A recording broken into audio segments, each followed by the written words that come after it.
Accountants, which has appointed a probe into KPMG CA's chartered accountants themselves. So that's how bad it is. The CEO, Ntlamo Dlomo, says the decision to retrench staff was hard but necessary. This 400 necessary to put the firm on a more sustainable footing. The company will close regional offices around South Africa, keeping 4 hubs in Johannesburg, Cape Town, Durban and Port Elizabeth. Now, KPMG reportedly had 3,400 employees by September of last year. At the end of the retrenchment exercise, it says it will be left with 2,200. Now, if you do the maths, that's a difference of 1,200, not 400, which will be retrenched, which does suggest that perhaps hundreds of staff members have already left voluntarily or positions at the firm have not been filled. So that is the number of the day relating to KPMG in the news for all the wrong reasons for a very long time. 400 people to be retrenched. Bongani? Thank you, Francis. Now, the Competition Commission has begun public hearings into the public passenger transport sector. Held in Johannesburg, the market inquiry seeks to understand market dynamics of the entire value chain and pricing structures, amongst other things.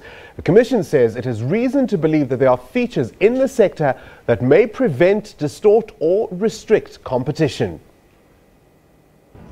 Public transport is an essential service and is even more important to 80% of the South African population.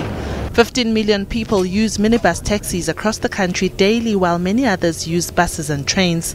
But the Competition Commission is concerned about the regulation and competition in the sector. We are looking at efficiencies in the public transport system, and we also want to understand the allocations of routes, price setting mechanisms, price regulation. We want to look at a number of things that include, for example, how the various sectors, the planning takes place in the various sectors. The South African National Taxi Council, SANTACO, made its submission today, and top of its list is dissatisfaction with the National Land Transport Amendment Bill.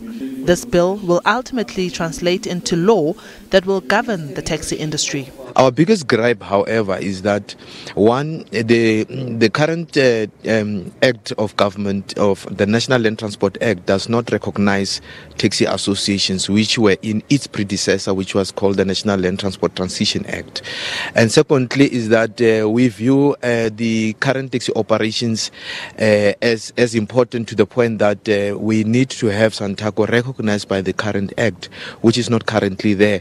And these two fundamental issues which are absent in the current act has created this concern from our side as to what will happen when the act is ultimately promulgated into law. The South African National Civic Organization SANCO says it hopes the inquiry will look into the effect that public transport strikes have on commuters. Whatever happens actually in the industry, whether positive or negative, we are affected as commuters.